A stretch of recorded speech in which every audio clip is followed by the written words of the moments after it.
Hey you guys, so we are at the end of week 1 officially today, I believe, and I know that you've watched through the video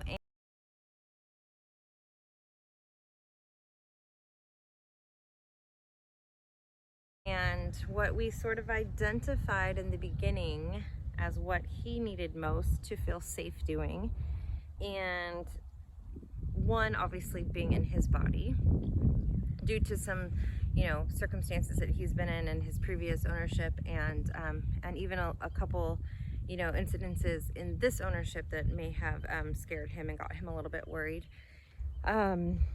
He also needed to know it is safe to move slowly.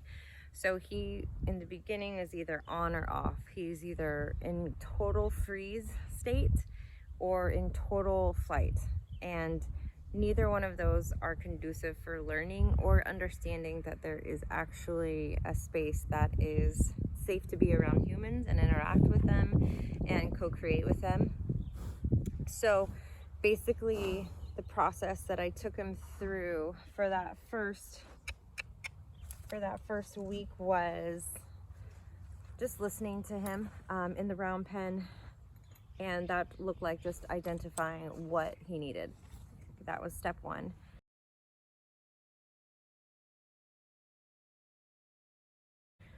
Step 2 was laying down a foundation where he knew I was listening.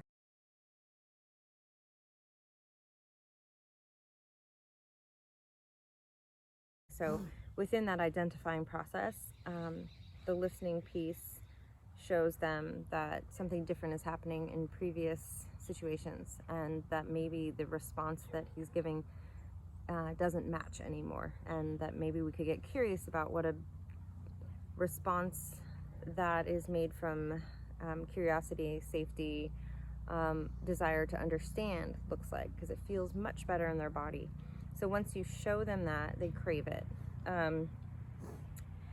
So basically just round penning, and what that looks like is asking him to be responsive, maintaining what I want him to feel in his body and mine, not getting emotionally entangled in his responses if they were over the top or if they were shut down and not at all.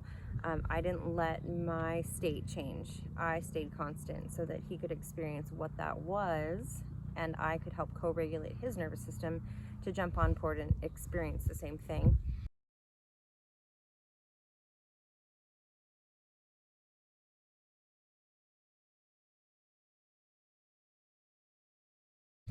And it was just a lot of sitting around and being with. You can't really build a partnership and ask for a situation where you're going to co-create and ask someone to be vulnerable with you and hand their body over to you unless you have some type of relationship established. And that just was this week. It was a lot of asking him for stuff, holding that space, holding that steadiness, and then just being with him. We had a couple days where my son was out here just messing around, working him a little bit, and then just sitting and chilling, working more, sitting and chilling. We just today started asking him to go around on the line, and what I have identified is probably a big hole, and maybe one of the reasons. Wait for the helicopter to go by. Wait for the helicopter to go by. Wait, the helicopter.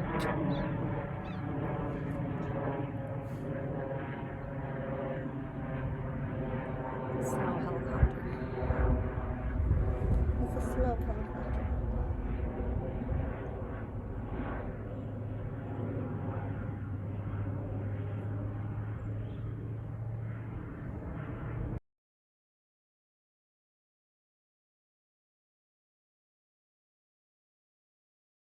So just today I started working him on the line. So just asking him to do basically the same thing that I would do with him on just loose in the round pen, but on the line. And it is a little bit more pressure for them because they do feel restraint. They feel, there isn't this option to get away if they wanted to in their mind, because you are attached to them. And so usually if there's stuff in there that we need to see, it will come out then, which is what it did today. Going to the right, asking him to go. He'll pick up the left lead because his mind is thinking get away. He gets a little bit frantic, wants to run off, wants to pull the rope out of your hand, just super stressed out. Going to the left is not so bad, but to the right, when you add pressure, it's a big deal for him. So after I did that and identified that and had him in that state of stress, then I had him stop, and then I connected with him and just reminded him that that type of pressure comes to an end. There is an answer to the questions. Nothing bad happened. When he did in that moment have a story that something very bad was going to happen, by sitting and letting him process and letting him switch over nervous systems, it gave him the opportunity to let that experience soak in for what it actually was. So if I would have kept going and kept pushing, he would just remember I was on the line and I was running and it was scary, and it was overwhelming. And what we did was took him to that place. I identified it. We stayed in it for, a couple circles, and then I let him stop and stand and let him process and realize, oh wait, nothing bad actually happened, and that did end. My feeling is that possibly in his previous life, that was not his experience. He probably had a lot of pressure put on him and it wasn't released, and so he's learned to just go into survival mode and kick into flight. And so that's kind of what we identified today and helped him process a little bit. And the very last bit that I started doing now that he knows me a little bit better is I started asking him to drop his head and release that tension being held in his poll and his jaw and his base of his neck. I did a little bit of it here and there in the beginning, a little bit towards the middle, and then today I really kind of dove in with it. I find that that's a good place to be able to put a trigger on, if you will, about a way to, get those dopamine hits in, and when he's in situations that stress him out, then I know I can have a go-to tool in my box to create a sense of safety and a sense of presence and a sense of feel good. And it does become that when you do it enough in situations where they're not already stressed, and it becomes something that they understand and know, then you can use it when you have to help calm them back down. So that's where we're at, week 1. And we'll just keep going and keep you guys updated. If you have any questions, always let me know, and look forward to hearing your guys' comments. What about you? How do you feel? You feel good about that?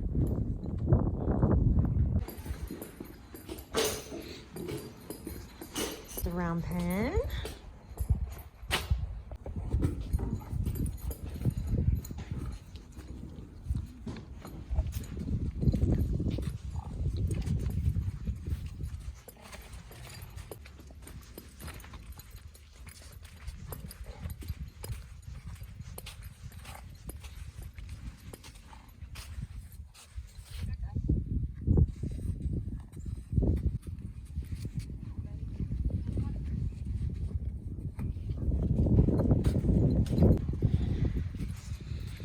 Okay. All right. So, everyone, this is Ashley. I'm going to go ahead and introduce yourself and your horse. Hi, I'm Ashley. This is Cairo. Cairo is 5, and he came off a feedlot about 9 months ago. And we've been just working on his body condition and some health issues, and now we're ready to do some groundwork and additional training. We've been working together 6 months at another barn, and I'm ready to start the next stages. Okay. Bottom saddle broke, but we found out that there's still a lot of work before he can be a safe ride. He threw me the first time I got on him after like months of work, saddling, unsaddling. So we're here to work on my confidence. My goal is to be able to get back on him confidently without too much excitement. As we did last time. Perfect. Everything's perfect. Yeah, take his I was gonna say take his halter off too, so that he doesn't get stuck in anything.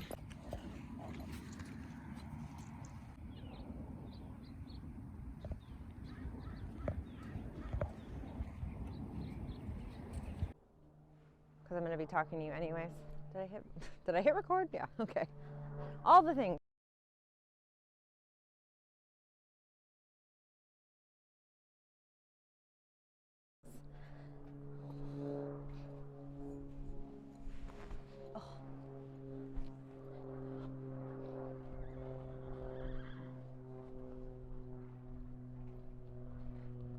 Hey.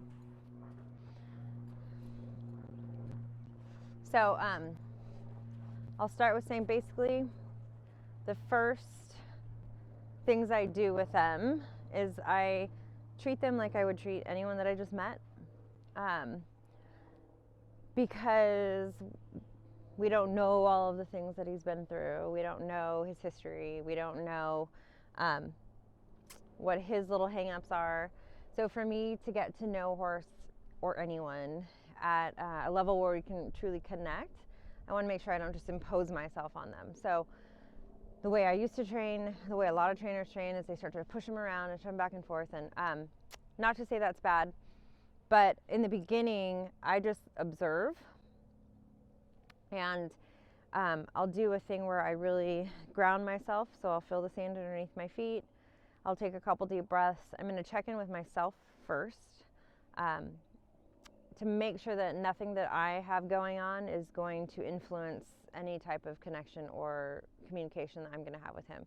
Like if I've had a crappy day already, I don't want to bring that in here and expect him to make me feel better, which is what most owners get horses so that they can escape their real life, or they have something that will make them happy, or people do that with other people, they do it with material things, they do it all the things, right?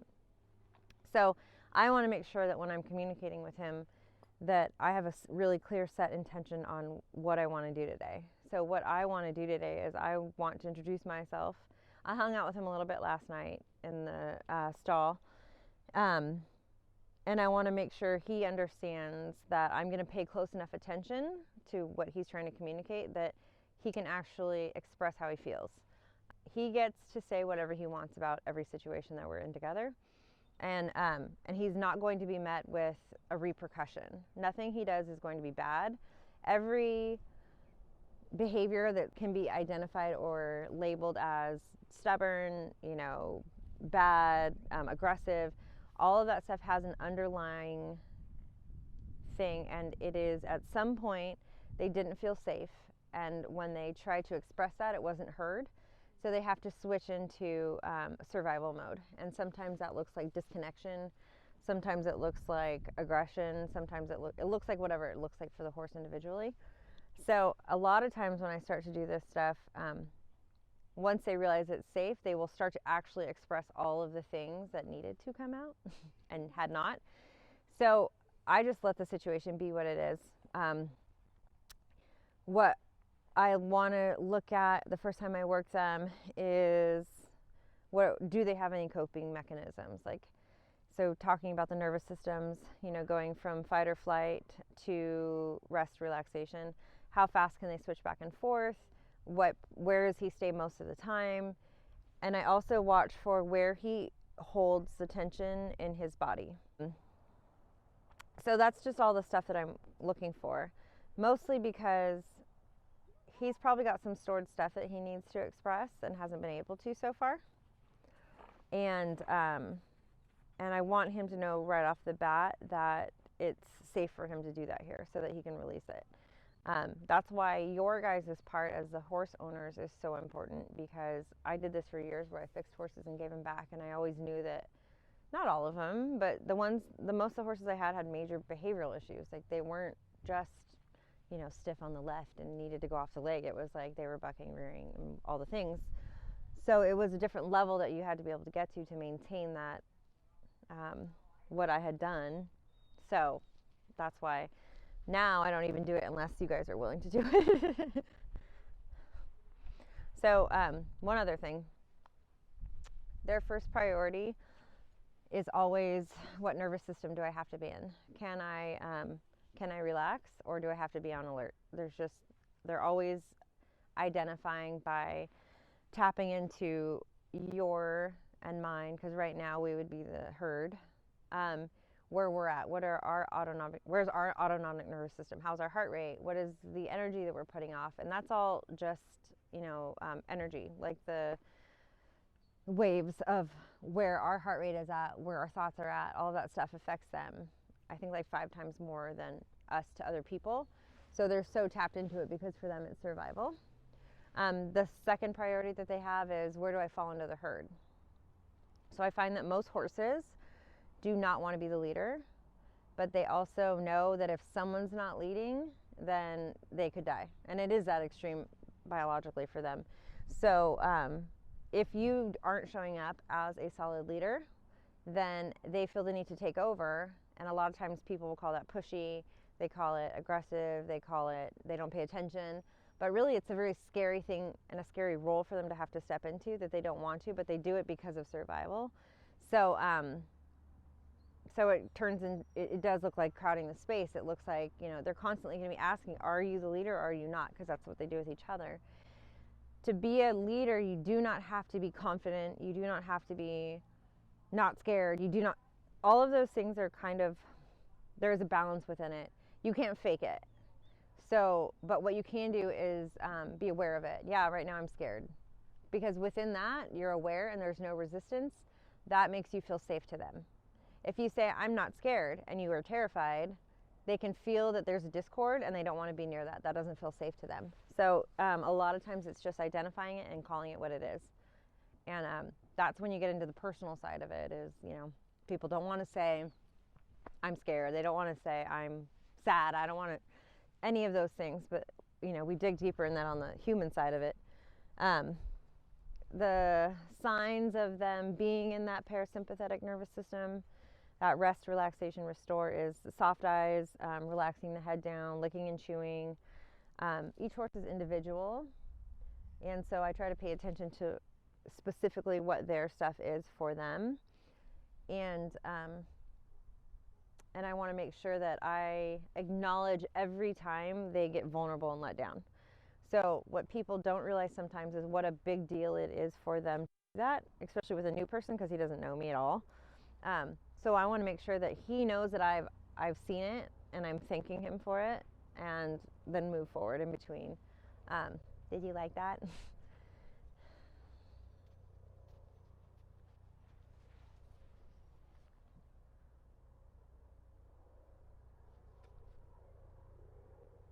Hi.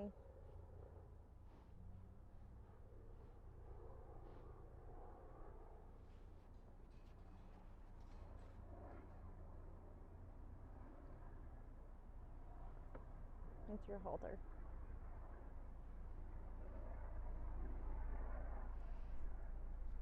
It's a lot like I wouldn't meet somebody, like I didn't meet you, and then give you a big hug, and then like link my arm to yours and go, I'm gonna show you all the ways to make everything better. Tell me all of your problems right now. Because you would be like, what the fuck? Like, whoa, lady, whoa. So it's what we do to them though, like on a regular basis. And what I want you to do while I'm working him and kind of getting to know him is I want you to take a deep breath and then just get really present with here and now.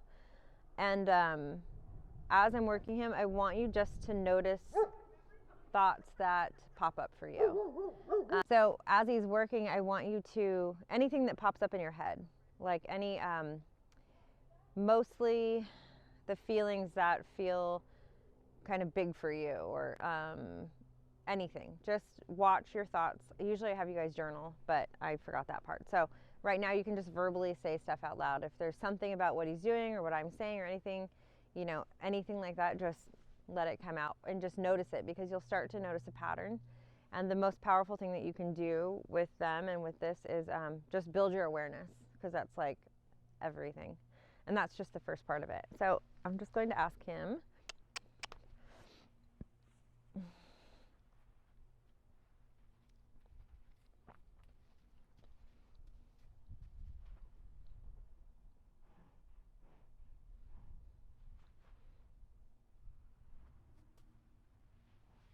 something in your eye.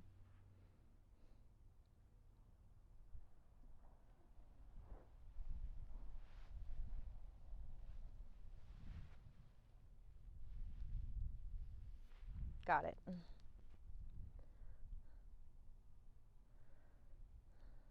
So you can kind of tap into other things. I ask, hey, can we talk? Can we like get to know each other? And he came right in. There's a little bit of concern of what am I doing here? Am I staying here? There's a lot of questions. And then concern about other animals at your house. You have other animals, right? Like goats or other stuff that's out, you had said?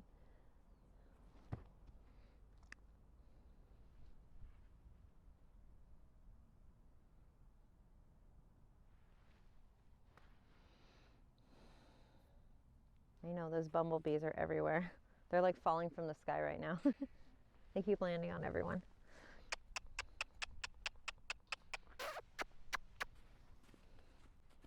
So I'll just mess around with him a little bit.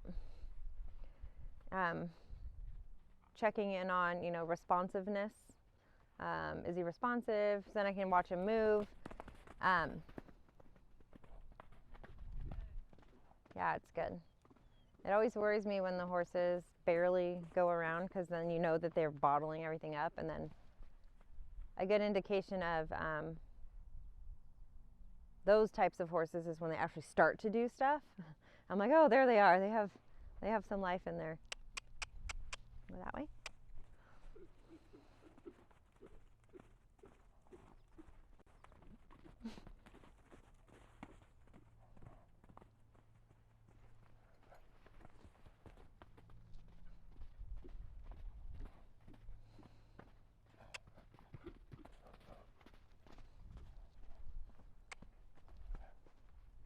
Good boy. So I want to see if he'll go to that level and how fast he can kind of reconnect. So I'm not requesting him to stop and connect with me. Like, that's not the deal. I'm just checking in. Okay, I'll let you go up into that place, and I'm going to stop you a couple times, and can you settle? How fast can you settle? Can you do it on your own? How aware are you of yourself in your body? Like, do you run into the fence? Do you fall down? That type of stuff. It gives me a lot of information about how I can help him the best. So my first focus, once I start moving them around, is I want to identify what they need to feel safe, right? So if you have a horse that doesn't want to go forward at all, then I know I need to show them it's safe to move. So for... Oh, really? Oh, good. Oh, perfect. I don't... The property, there's something about this property. So for the people watching, I don't know if the mic will cut it out, but she was saying she feels really happy because usually he doesn't run around and move like that, and hasn't for the 9 months that she's had him. So, yeah. So the comfort level is I can express that I'm feeling good about moving. I'm that type of stuff. But also I know that when I start to ask him things that maybe he's like, whoa, that worries me, that he'll tell me. So that is why I like it more when they are expressive and will move. So for him,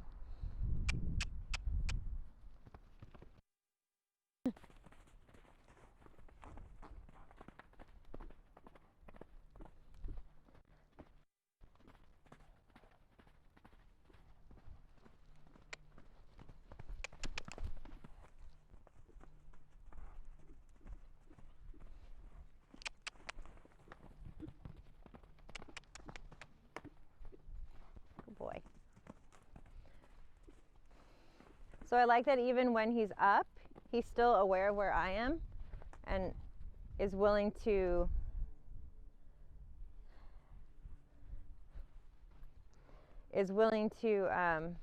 allow me to guide him even when he's up, right?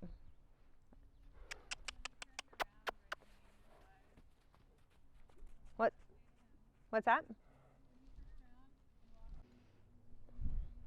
I asked him to stop and connect and like come back down and just refocus on his body again. And he did that right away. So I went, thank you, that's all I wanted.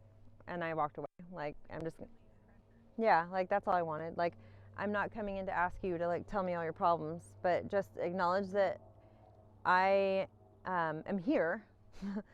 I like that he's willing to be guided by me, because if you can do that when they're up and your heart rate, your nervous system doesn't go with them, they know that you're stable enough to help co-regulate them. They feel safe enough to be guided by you because you're not overly emotional and all over the place.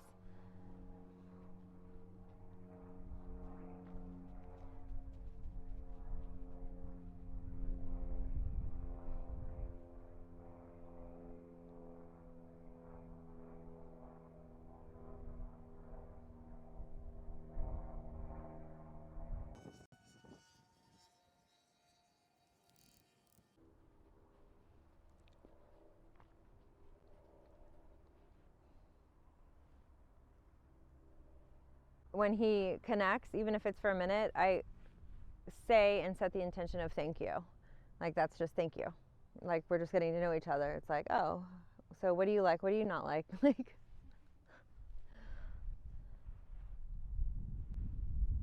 a lot of times just by being aware of their stuff like that, they get a little confused and they'll stay wary because they haven't been maybe listened to or heard or even like taken into consideration. So it kind of confuses them a little bit, and they'll keep their guard up sometimes. Some don't. Some just like, this feels really good. Okay, you know.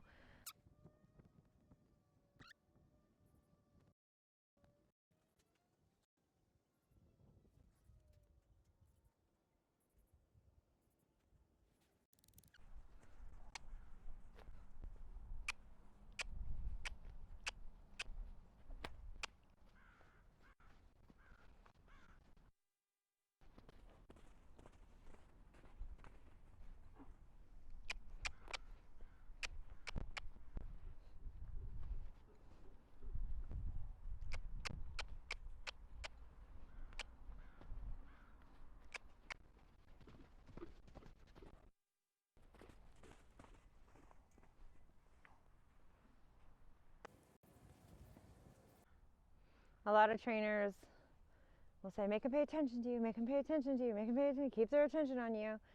I like to allow them to like take in everything that's going around them.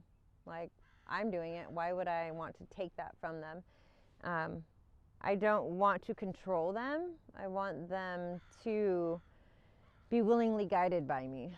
So it's a different energy when you talk about it like that.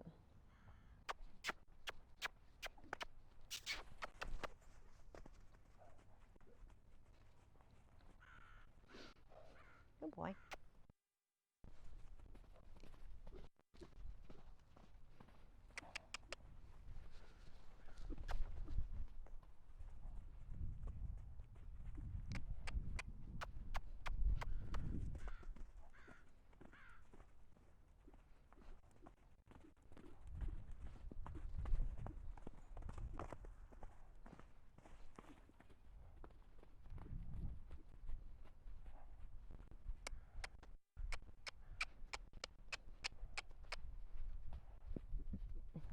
So you can tell that the apprehension is there because it's like it's like run or stop, run or freeze, run or freeze. So it's back and forth between those two.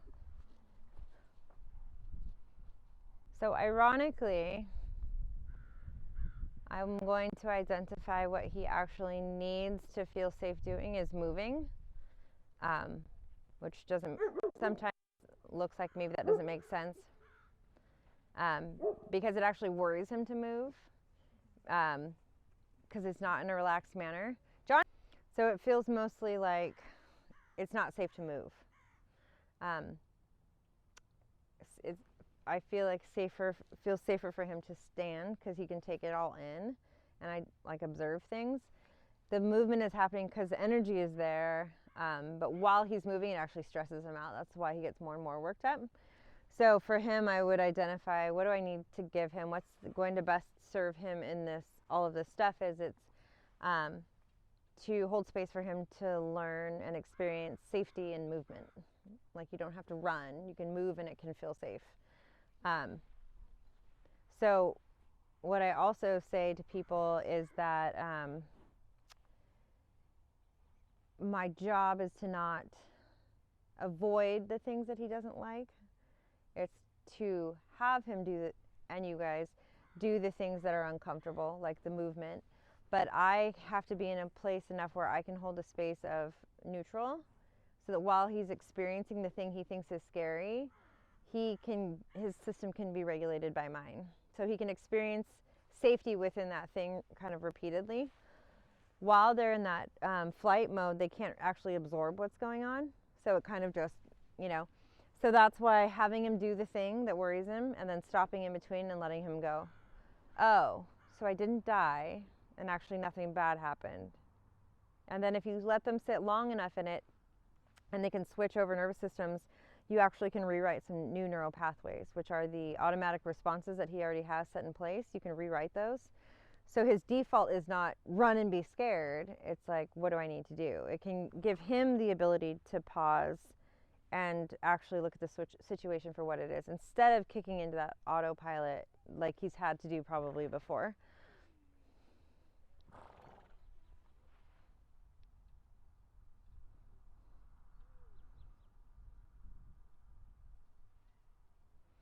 The most important thing when you do it, though, is how do you feel while you're doing it? So a lot of people, if they see their horse run around a lot, like, it can trigger them to be like, oh, like, I don't want him to get hurt. I don't want to get hurt. All these things start going, and that changes the way that your energy is being held in your body.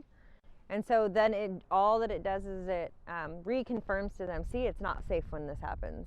And so that's why the human side of it is important.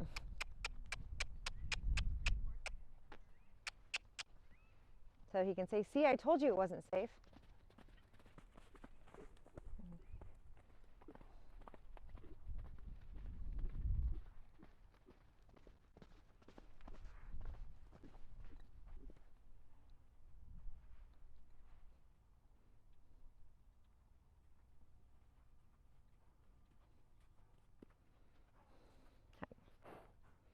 I'll let him come in and connect with me so long as he doesn't push into my space. Then I would just back him up a step. But I've got this boundary that I've set around me energetically. Like, this is where I'm okay with you being. We just met.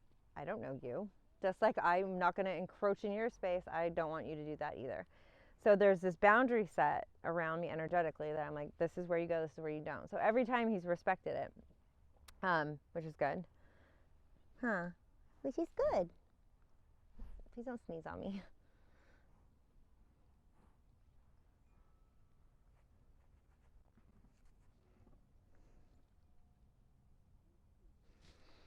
You have to learn to go with your gut.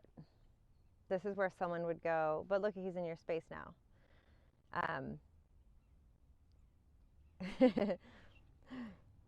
There was permission given.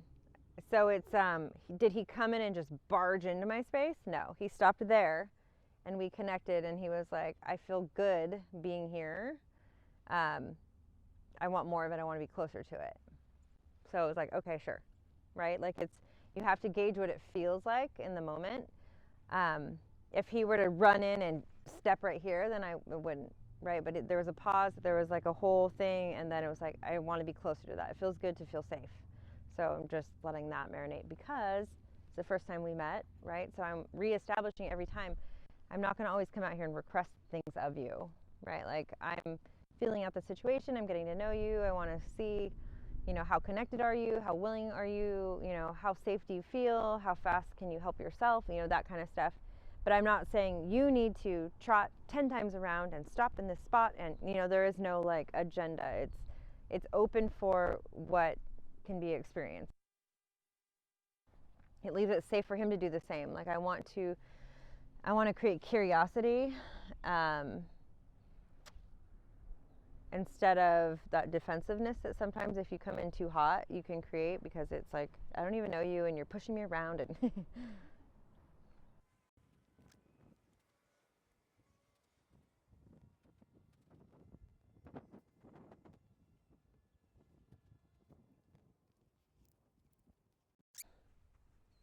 my intention is for you to feel movement and feel comfortable in movement.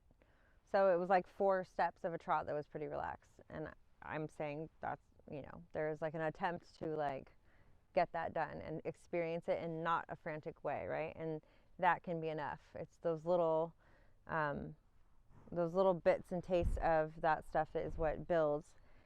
It always seems a little slow in the beginning, but then it starts to cascade, because once you crack open and you get to the point where they're like, okay, like I'm solid in knowing that you're good, like we can do things, then I can push and ask for bigger things. And then they're so in tune with you that they kind of just go, and all of a sudden you're like, what just happened? Like the other stuff never really comes up, the bucking and all of that. Like my videos aren't ever super exciting because that stuff doesn't actually happen.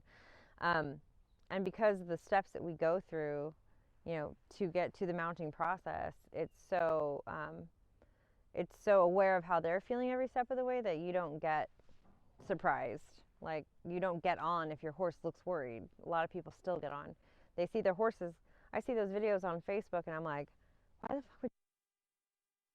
Obvious the horse is not okay, and people are like so oblivious and out of touch because all they're worried about is their agenda, and it's been 60 days and now this is what's supposed to happen. When if you just pay attention, you can identify that stuff early on and it never comes up. So even though it was like 4 steps of a pretty relaxed trot, like, and I was like, cool, that's it. And then it was like, whew, did you see that? And it was like, yeah. So if you have, that's why you're on my whip. Thank you.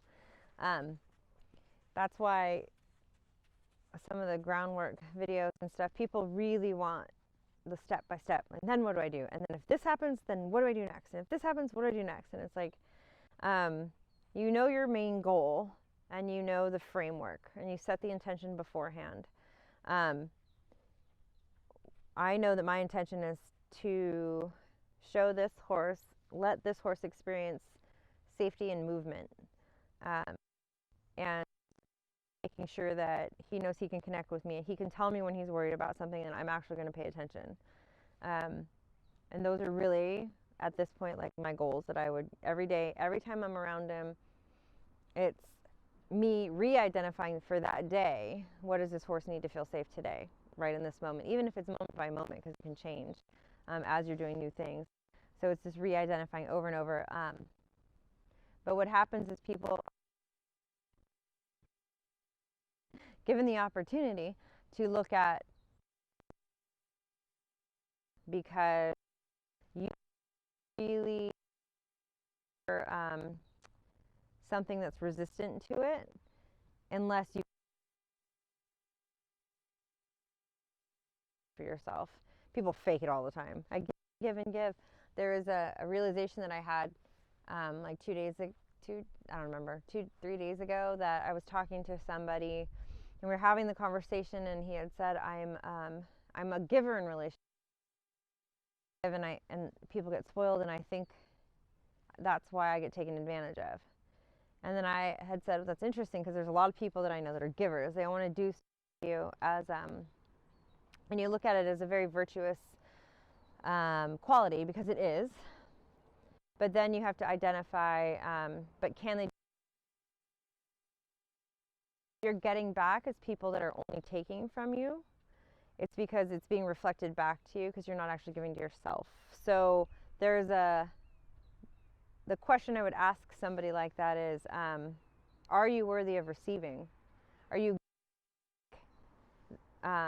giving so much to overcompensate because you don't want to receive anything? So if you keep giving, that person can't give to you, because somewhere in your belief system you are not worthy of receiving stuff from them. I don't even know why we got there, but there's something in that. I don't know what you're like, but when you're talking about, I was talking about the safety thing. It's can I, in my own space, feel safe on my own? If I'm trying to give that to this horse, I sure better be able to do it for myself, or it's just going to be fake and non-congruent. And even if it's tapping into the meditation piece of saying, even if it's just right here in this next 15 minutes, all that I'm going to focus on is a moment in my life a person I'm around, a situation I was in where I felt safe. And that's all I'm going to think about. Even if it's, I can encapsulate it in this 15 minutes or this 5 minutes or this 2 minutes, you know, because there's a lot of people that say, I haven't even ever experienced safety in my life, because there's those people out there that really feel that. You go real, like right now in this moment, is anything harming you? It's like, no, then stay here in this moment for 30 seconds. And then you just build and expand. And there's some, we'll do some tomorrow, and then we do them in the mirror sessions, but it's a lot about how can I create this, this energy of safety within myself so that I can expand it beyond me and allow whenever anyone is in my field to feel that same way, because that's what they do for each other. And it's something that I don't think is taught when we're growing up, or I know it's not taught when we're growing up in school or anything like that. It's how, and it's not like woo-woo, it's scientific, right? It's what, it's hormones, it's how they survive. So if you're, I have a couple clients that have horses that are being really aggressive with them, and so they say, well, how can I find safety in the presence of this horse that has been aggressive? How do I do that? So what do I do? And I said, I tell them, the awareness, the moment you're walking about the thing you're going to do, stop wherever you start to feel worried and start there. And you sit there and get yourself to it, because that's the super important part. And there's other things too beyond safety. It's I have recently, people say, well, you can just do this stuff with all these horses and it's so easy for you. Well, these are not my horses to teach me these lessons. Like, this is, I also say I feel like they choose their people. They choose a soul contract. They come to this earth on this planet. Whatever your belief systems are, this is mine. And they choose that for you, right? It's other people come into your life. There's these contracts that there's something within this partnership that's going to highlight a place in your life that you need to heal. So it'll keep triggering you until you actually look at it, or you sell the horse, get another one, and the same thing happens. Or you divorce your partner and get a new partner, and the same thing happens. Like, that's just all where it is, right? So I can come in and get these horses to a neutral place because they're not here for me. They came to me. You all found me somehow to help support and bridge that gap, but they're not here to teach me those big lessons. So I'm more of a neutral party coming in to like weave things together. My own horses are a totally different story. So what I identified yesterday, oh, good boy. That was good. What I identified yesterday was, interestingly enough, my truck, I was telling somebody this story, it's diesel, and it's the DEF fluid, which is the system that for the exhaust. And you have to fill this exhaust system or it will limit your speed. And it usually gives you like a lot of miles. And mine went from 500 miles, and then within a day, it was like 25 miles. Well, I like literally didn't even drive anywhere. And it's saying in 25 miles, your speed will be limited to 65. And I'm like, okay, fine. I'm like, I have one place to go. My truck's in the shop today. Like, all that I have to do is go pick up my son. It's fine. I get in my truck and it's like 4 miles. And I'm like, what? I had 500 miles yesterday. Like, what is happening? And then I got in and it limited my speed to 55. It didn't even give me the 65. It just went straight from all the miles are gone. And then it went straight into 55. And I was like, what the hell? So I was driving to the shop this morning. There was traffic and stuff. And I had to leave a little bit early to pick up my son yesterday because I'm thinking, I don't know how fast I'm going to be able to go on the freeway. And it limited. I'm driving 50. I'm like, this is so uncomfortable. And then all of a sudden it hit me that my two horses, the way I describe them is always like they're very good. Everyone can get on them. You know, I've had them since they were babies. No one has messed them up. And I'm like, but the one thing that I identify with both of them is my gelding goes the speed I want him to, but you can feel him inside. Sometimes he's bolting inside, right? But he's obedient and he's on the same page as me and I manage it, but it's not a horse you can put everyone on because that would manifest really fast. And there's no pressure on the reins. He's holding himself together, but I can feel him like, da-da-da. My mare is the same way. I can put my kid on her, I put my mom on her. She's really good, but she's always like, what's next? And I always describe them like that. And then I'm always telling people, how do you describe your horses? So I'm driving 55 on the freeway, like, oh my God, this is excruciating. And I was like, oh shit. Like, and then, so I'm coaching myself anyway, like, okay, what is it about going slow? What does going slow mean? Like, why does it feel unsafe to go slow? So these things happen to you for that. And if you're aware enough that all of that stuff is happening for you, you can look at it, and then you do not need to relearn those lessons over and over again, because it's annoying. I don't want my truck to have to limit my speed to 55 for me to like learn things.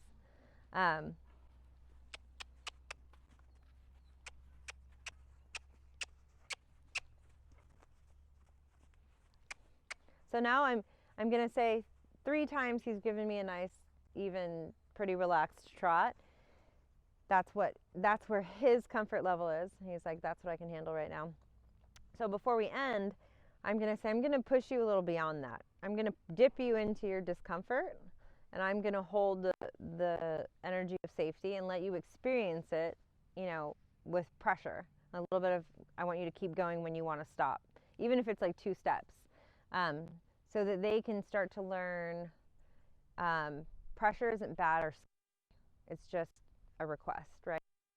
And let them experience that within those bounds of safety. So the last couple times I've kind of let him tell me where he wanted to stop. I'm just going to hold the picture of a nice, even, balanced trot in my mind and having it feel really safe. Good. That was really good. I know, these honeybees are like falling from the sky and they're landing on everybody. He's like, what are these creatures? I know, sorry. So I'll let him sit for a minute, and then I'll do it once the other way, and then I'll put the halter on and I'll do a couple other little things, but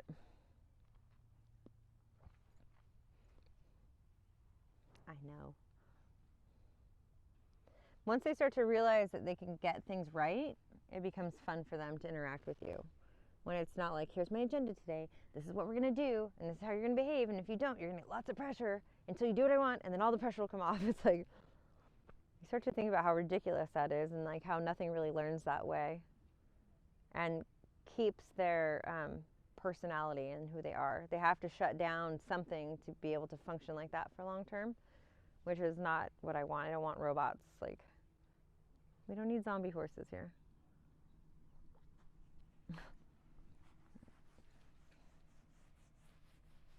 I know. Everybody's shedding. It's so itchy. It's springtime.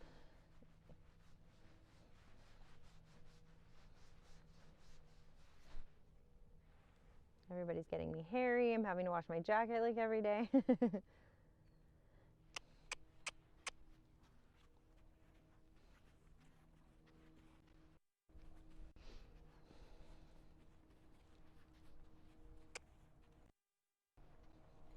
So even there, he's saying I'd be on my left side, and I'm just going to say it's safe for me to be on the side where you'd rather me not be. Same thing, holding the picture of that trot. And here's where it's changing, right? I'm going to say, I'm going to request something. It's going to feel a little bit more like pressure to you. On the side you don't love me on. In between, I will reground myself and then bring that picture back up. This is what I want from you. It's going to feel uncomfortable, but this is the part where you start to crack open, like you can feel safe even when you didn't think you could feel safe. Good boy.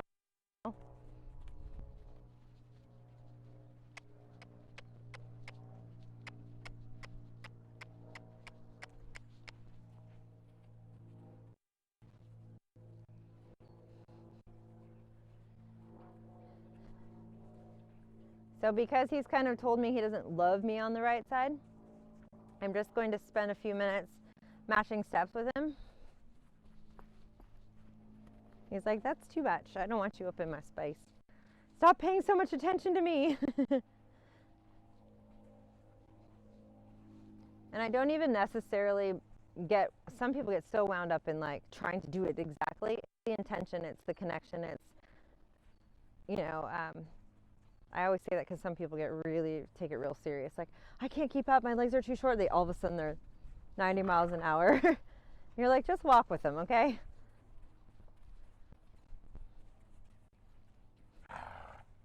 Good boy.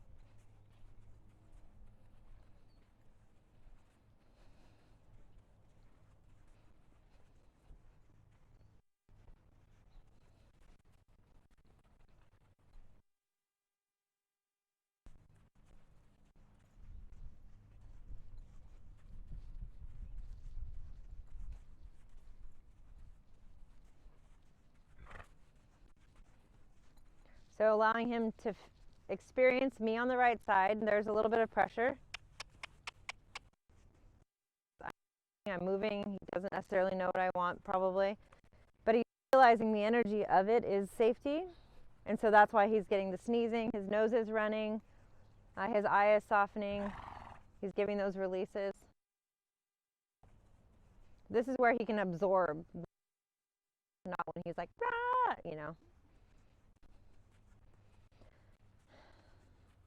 Okay.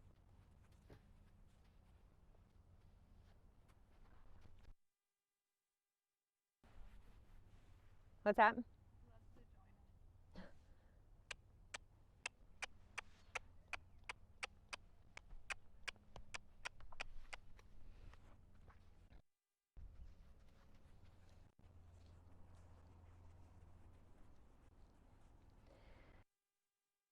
A lot of that is because it feels safer than moving. I just see a stand, and I know what happens when I stand.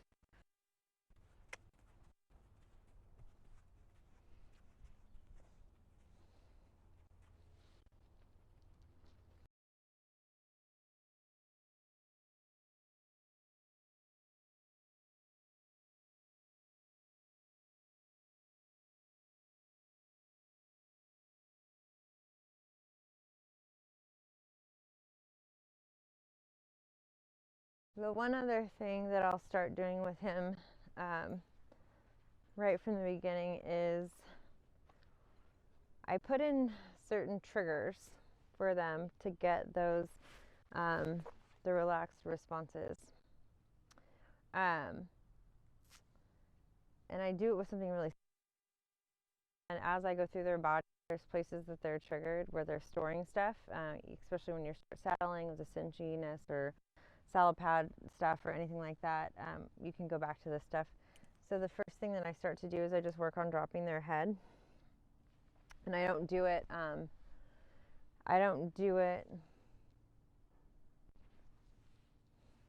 like the one little fly.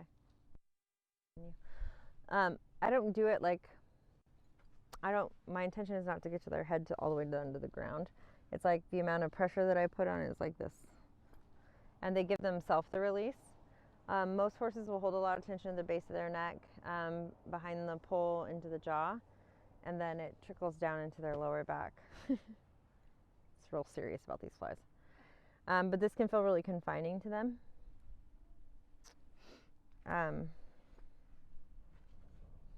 So I just play with it and see where he's at.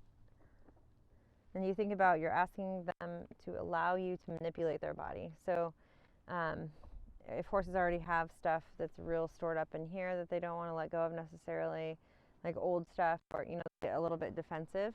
And also what happens if they have been in situations where they've been in an accident or they've had repeated trauma, and it can be little things like their head was tied down, or big things where they pulled back and all hell broke loose. Sometimes they'll disassociate from those body parts, and so when they actually start to feel the body parts, it scares them because they don't want to re-experience the discomfort. So sometimes they'll show aggression, like biting, that kind of stuff, when really it's just them trying to protect what they think that they've put in place to keep them safe and make them feel good. So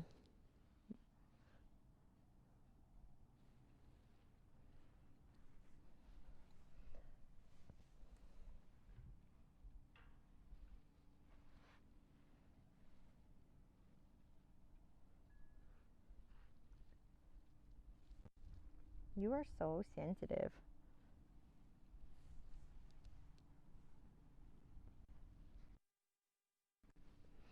What will start to happen is he's going, okay, I'm same thing. It's re-experiencing. Nothing bad is happening. Nothing bad is happening. Nothing bad is happening. I can't be in this to say I need to do a certain thing today before we end. Like, that's not what I do. I just, however many times I need to show you is however many times I'll show you. I know.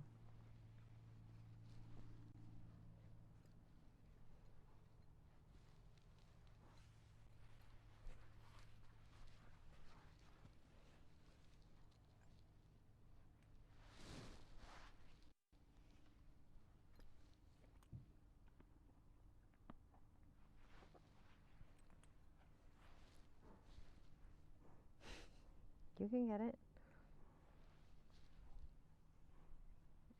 I thought it was the bees, but they're just the flies. Trying to distract me. No, I'm not going to start on this side because that's his. I don't love you on that side.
So I'm not going to restrict his head, so it's not like pressure. It goes deeper than that when you're dealing with this type of stuff. I mean, it is like they give themselves the release, but I'm not going to like heavily that the pressure stays on when he pops his head up, but it's not. I'm not pulling harder. I go with, so it's the same even amount of pressure. And then every time he gives a release, then I'll let him complete it before I go again.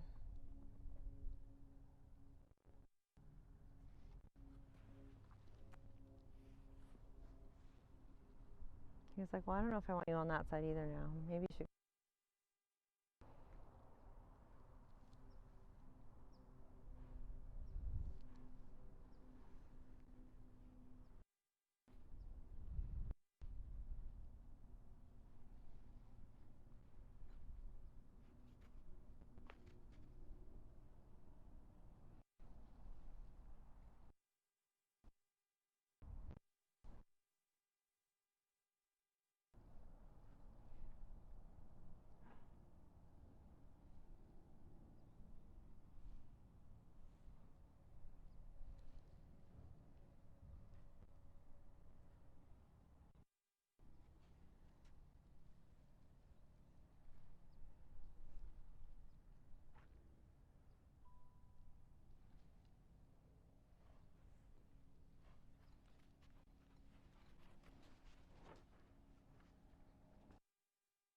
Boy.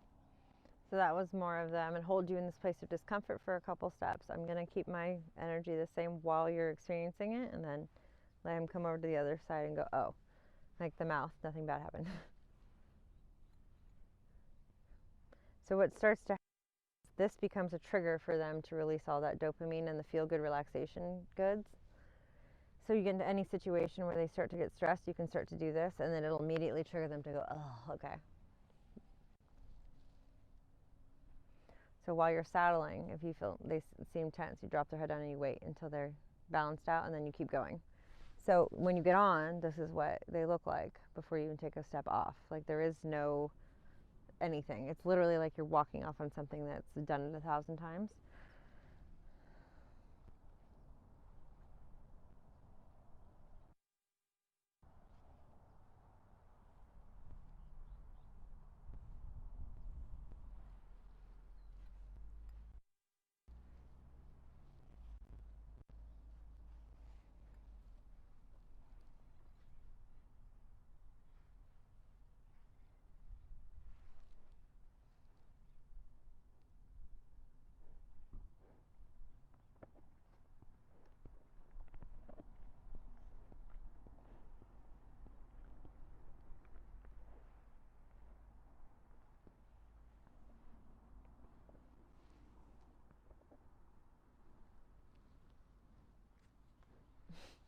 You guys all want to eat my ring, huh?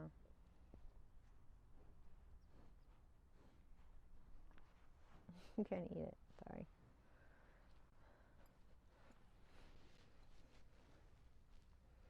So after they, he's still a little apprehensive about having himself in such a vulnerable position.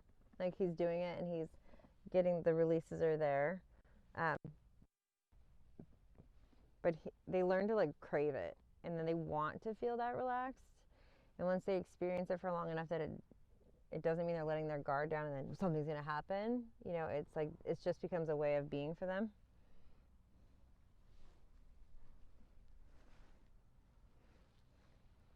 So I'm not going to him. Like if he's like, I need reassurance, I need to connect, then I let him. But he gets to go away when he's done. I'm not imposing myself on touching him and, you know, all of the things. It's like, I need to know that you're safe over there. What are you going to do if I bring my head around? What are you going to do if I, you know, nibble on you, or, you know, because that's their way of connecting. I don't look at that as biting, and I don't reject it or label it. I just go, oh, he's like, this is kind of uncomfortable. I don't really know what to do. I'm kind of awkward right now. So it's like, it's fine.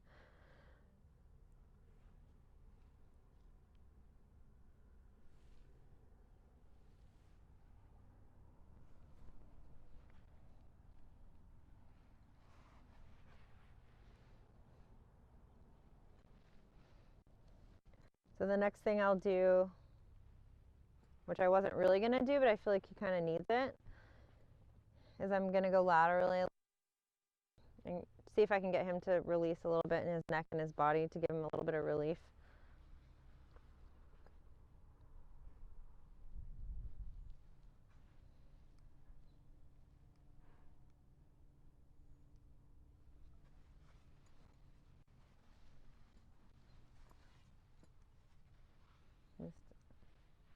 This is very uncomfortable, huh?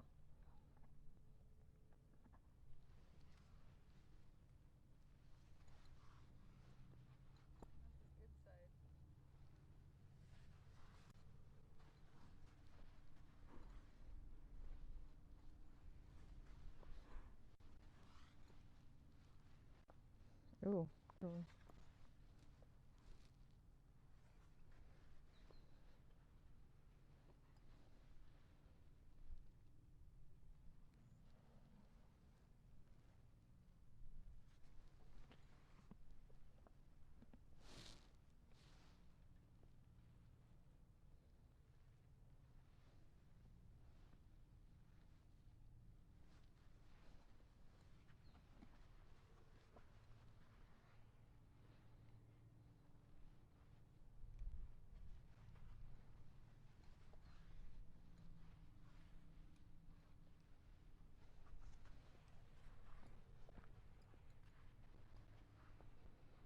So as we go, he's getting progressively wanting to look to the left, because this is a big deal for him. It's not about bending their head so hard that they soften because you put pressure on.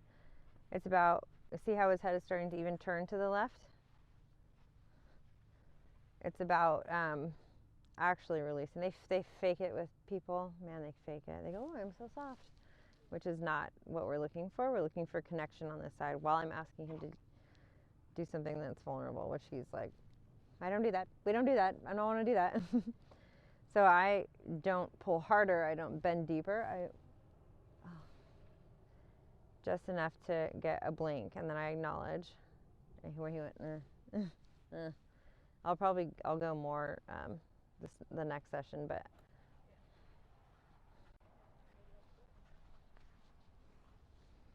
right now I don't care the technicalities. Eventually I don't want him stepping into me with this front leg, but that's not what we're actually doing right now. This is not like a groundwork exercise per se. It's more of a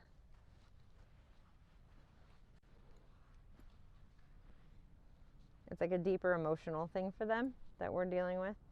The groundwork specific exercises and the technicalities won't be an issue when he's not holding tension. So people try to get the technicalities right. Like, let me hold until he puts his foot there and moves his hind end around. Well, he's already telling you he's not comfortable with the pressure, so why don't you just deal with that first instead of worrying about, well, you shouldn't be moving into me.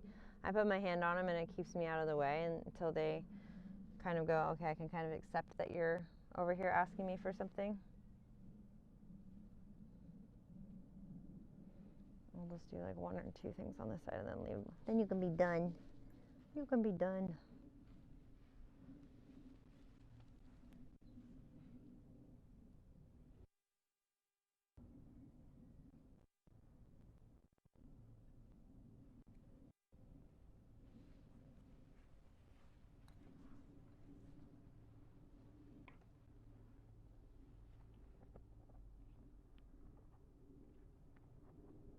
You almost yawned. You did. I saw you.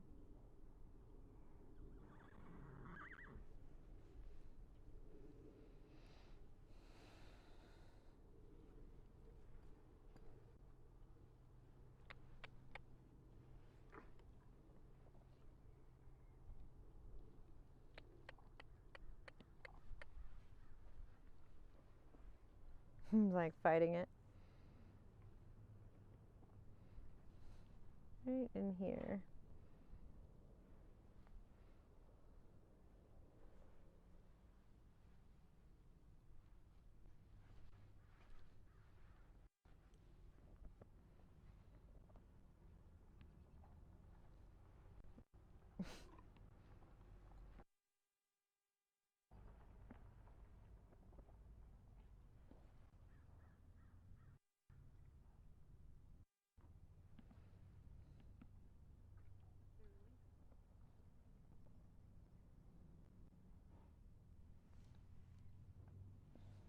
Just in time.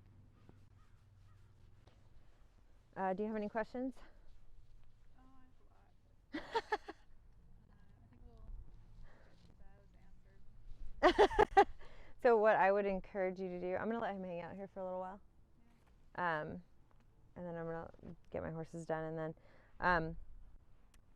bring your journal with you when you come here. Yeah. And then I have some in there right now. If you, while it's fresh, if you like sit in the chair and just like anything that comes to your brain, whether it has anything to do with this or not, just like word vomit, like bleh.